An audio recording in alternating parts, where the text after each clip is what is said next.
नमस्कार दोस्तों। आज की हमारी कहानी का नाम है हत्या आत्महत्या। इस कहानी की लेखिका सुधा कसेरा जी हैं। अनु के विवाह समारोह से उसकी विदाई होने के बाद रात को लगभग 2 बजे घर लौटी थी।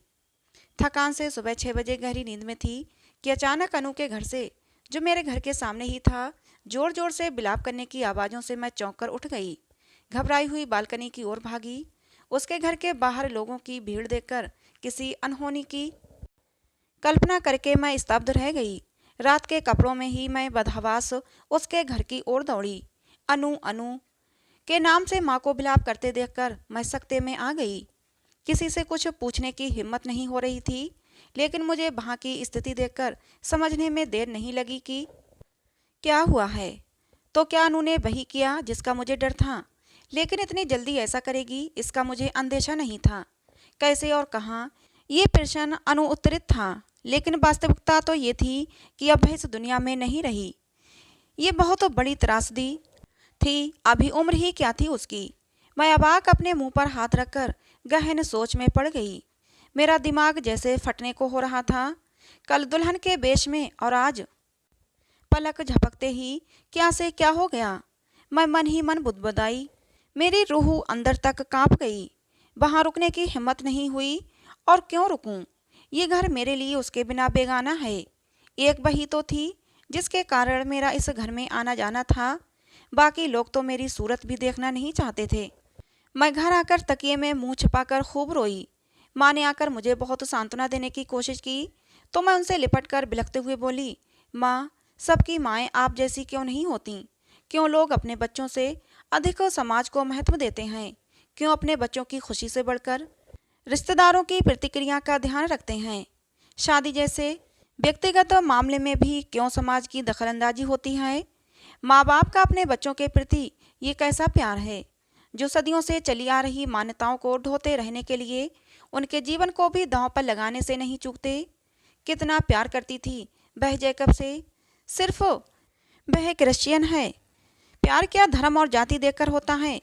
फिर लड़की एक बार मन से जिसके साथ जुड़ जाती है, कैसे किसी दूसरे को पति के रूप में स्वीकार करे? रोते रोते मन का सारा आक्रोश अपनी माँ के सामने उगलकर मैं थककर उनके कंधे पर सिर रखकर थोड़ी देर के लिए मौन हो गई। पड़ोसी फर्ज निभाने के लिए मैं अपनी माँ के साथ अनु के घर गई। वहाँ लोगों की फुसर फुसर से ज्ञात हुआ कि विदा होने के बाद गाड़ी में बैठते ही अनु ने जहर खा लिया था और एक लुढ़क गई। तो दूल्हे ने सोचा कि वो थककर सो गई होगी। संकोचवश उसने उसे उठाया नहीं, और जब कार दूल्हे के घर दरवाजे पर पहुंची तो सास तथा अन्य महिलाएं उसकी आगवानी के लिए आगे बढ़ीं। जैसे ही सास ने उसे गाड़ी से उतारने के लिए उसका कंधा पकड़ा तो उनकी चीख निकल गई। वहां दुल्हन की जगह उसकी अकड़ी हुई लाश थी। मुंह से झाग निकल रहा था। चीख सुनकर सभी लोग दौड़े आए और दुल्हन को देखकर सन्न रह गए। दहेज से लदा ट्रक भी साथ साथ पहुंचा, लेकिन बर पक्ष वाले भले मानस थे। उन्होंने सोचा कि जब बहू ही नहीं रही तो उस सामान का वे क्या करेंगे। इसीलिए उसी समय ट्रक को अनु के घर वापस भेज दिया। उनके घर में खुशी की जगह मातम फैल गया। अनु के घर दुखद खबर भिजवाकर उसका अंतिम संस्कार अपने घर पर ही किया। अनु के माता पिता ने अपना सिर पीट लिया, लेकिन अब पछताए होत क्या जब चिड़िया चुग गई खेत। एक बेटी समाज की आधारहीन परंपराओं के तहत तथा उनका अंधा अनुकरण करने वाले माता पिता की सोच की बलि चढ़ गई। जीवन हार गया, परंपराएं जीत गईं। अनु मेरे बचपन की सहेली थी। एक साथ स्कूल और कॉलेज में पढ़ी, लेकिन जैसे ही उसके माता पिता को ज्ञात हुआ कि मैं किसी विजातीय लड़के से प्रेम विवाह करने वाली हूँ, उन्होंने सख्ती से उस पर मेरे से मिलने पर पाबंदी लगाने की कोशिश की। लेकिन उसने मुझसे मिलने जुलने पर माँ बाप की पाबंदी को दृढ़ता से नकार दिया। उन्हें क्या पता था कि उनकी बेटी भी अपने सहपाठी ईसाई लड़के जैकब को दिल दे बैठी है। उनके सच्चे प्यार की साक्षी मुझसे अधिक और कौन होगा। उसे अपने माता पिता की मानसिकता अच्छी तरह पता थी। अक्सर कहती थी, प्रांजलि, काश मेरी माँ की सोच तुम्हारी माँ जैसी होती। मुझे एक बात समझ में नहीं आती कि माता पिता हमें अपनी सोच की जंजीरों में क्यों बांधना चाहते हैं, तो फिर हमें खुले आसमान में विचरने ही क्यों देते हैं? क्यों हमें ईसाई स्कूल में पढ़ाते हैं? क्यों नहीं पहले के जमाने के अनुसार हमारे पंख कुतरकर घर में कैद कर लेते हैं? समय के अनुसार इनकी सोच क्यों नहीं बदलती? मैं उसके तर्क सुनकर शब्दहीन हो जाती और सोचती, काश मैं उसके माता पिता को समझा पाती कि उनकी बेटी किसी अन्य पुरुष को वर के रूप में स्वीकार कर ही नहीं पाएगी। उन्हें बेटी चाहिए या सामाजिक प्रतिष्ठा, लेकिन उन्होंने मुझे इस अधिकार से वंचित कर दिया था। अनु एक बहुत ही संवेदनशील और हठी लड़की थी। जैकब भी पढ़ा लिखा और उदार विचारों वाला युवक था। उसके माता पिता भी समझदार और धर्म के पाखंडों से दूर थे। वे अपने इकलौते बेटे को बहुत प्यार करते थे और उसकी खुशी उनके लिए सर्वोपरि थी। मैंने अनु को कई बार समझाया कि बालिग होने के बाद वह अपने माता पिता के विरुद्ध कोर्ट में जाकर रजिस्टर्ड विवाह कर सकती है, लेकिन उसका हमेशा एक ही उत्तर होता कि नहीं रे, तुझे पता नहीं हमारी बिरादरी का। मैं अपने लिए जैकब का जीवन खतरे में नहीं डाल सकती।